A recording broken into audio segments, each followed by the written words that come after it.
రాజకీయ విశ్లేషకులు పాపిరెడ్డి గారు ఉన్నారు. పాపిరెడ్డి గారు, గుడ్ ఆఫ్టర్నూన్ సార్.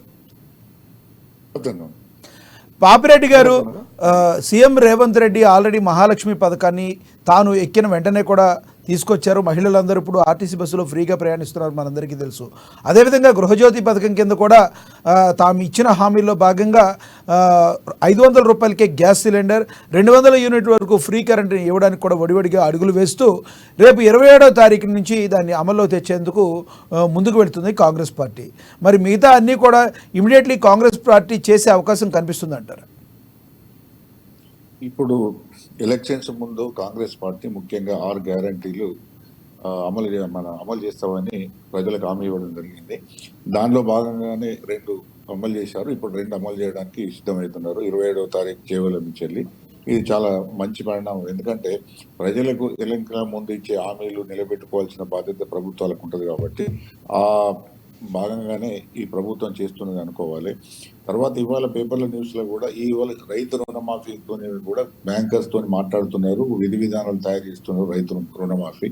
అట్లాగే ఈ అంతకుముందు రైతు బంధు లేకపోతే ఇప్పుడు రైతు భరోసా అంటున్నారు, ఆ స్కీము ప్లస్ ఆసరా ఇప్పుడు పేరు మార్చారు. ఇవన్నీ స్కీమ్స్ కూడా వాళ్ళు 100 రోజులలో చేస్తామని చెప్పారు. దానిలో భాగంగానే వడివడిగానే వాళ్ళు అడుగులు వేస్తున్నారు.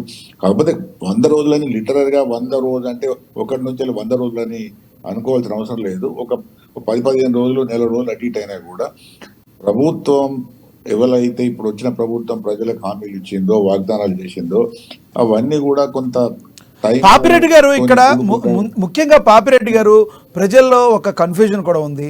పార్లమెంట్ ఎలక్షన్ల దృష్ట్యా, రానున్న దృష్ట్యా బీఆర్ఎస్ పార్టీ అయితేనేంటి, బీజేపీ పార్టీ అయితేనేంటి ఒత్తిడి తీసుకొచ్చి మీరు చేస్తున్నారు 100 రోజుల్లో, ఎందుకు చేయలేదు, 100 రోజులు కాకముందే ముందు అడుగుతున్న మాట కరెక్టే. కానీ రేషన్ కార్డులు సరిగ్గా ఇవ్వలేదు.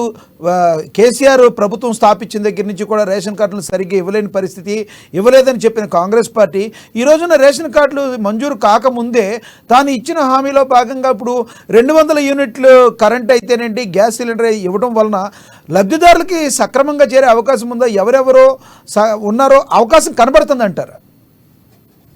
ఇప్పుడు ఆల్రెడీ ఎవరైతే తెల్ల రేషన్ కార్డ్స్ ఉన్నాయో వాళ్ళకు ఈ 200 యూనిట్లు 27వ తారీఖు తర్వాత నుంచి ఇంప్లిమెంట్ చేస్తామని చెప్పడం జరిగింది. తర్వాత అర్హులైన వాళ్ళు ఎవరైతే గత కొన్ని సంవత్సరాలుగా అర్హులైన వాళ్ళ కార్డ్స్ రాలేదో అవన్నీ కూడా ఇప్పటికి కూడా పెండింగ్ లో ఉన్నాయి. వాటిని కూడా మొత్తం స్ట్రీమ్ లైన్ చేసి అర్హులైన వాళ్ళకు కూడా కార్డ్స్ ఇవ్వాలి. వాటితో పాటుగా ఈ ఉచిత కరెంట్ 200 యూనిట్లు కూడా వాళ్ళకు కూడా ఇవ్వాలి. కాబట్టి కార్డ్స్ రావడం కొంత టైం పడితే మాత్రం ఇప్పుడు ఇమీడియట్ గా ఈ తెల్ల కార్డు వాళ్ళకి ఇచ్చేసి మిగతా వాళ్ళకి టెక్నికల్ రీజన్ వేరే రీజన్ పెట్టకుండా ఎంత త్వరగా వీలైతే కొత్త కార్డ్స్ మంజూరు చేయాలి. కొత్త కార్డ్స్ మంజూరు చేయడంతో పాటు ఈ ఏదైతే 200 యూనిట్స్ మిగతా తెల్ల కార్డ్స్ తో వచ్చే లాభాలు కూడా వాళ్ళకి ఇవ్వాలి. కాబట్టి ఒకటేంటంటే ప్రభుత్వము ఇప్పుడు రాజకీయ పార్టీలు రకరకాలుగా వాళ్ళ పార్టీల యొక్క ధోరణి, ఎన్నికలలోప్పుడు ప్రతిపక్ష పార్టీలు అధికార పార్టీని విమర్శించడం, అధికార పార్టీ తనకు ఉన్న అవకాశాలను వినియోగించుకొని ఎన్నికల ముందు పోయే ముందు కొన్ని స్కీమ్స్ ఇంప్లిమెంట్ చేయడం ఇవన్నీ సహజంగా జరుగుతుంది. కానీ ఒకటి ఏంటంటే నేను ఒక విశ్లేషణగా చెప్పేది ఏంటంటే అది 100 రోజులు అయినా ఒకవేళ ఇంప్లిమెంట్ కొద్దిగా లేట్ అయినా కూడా అది 100 రోజులు అయిపోయిందని మేము చేయమనే కాకుండా ఓకే సార్, పాపిరెడ్డి గారు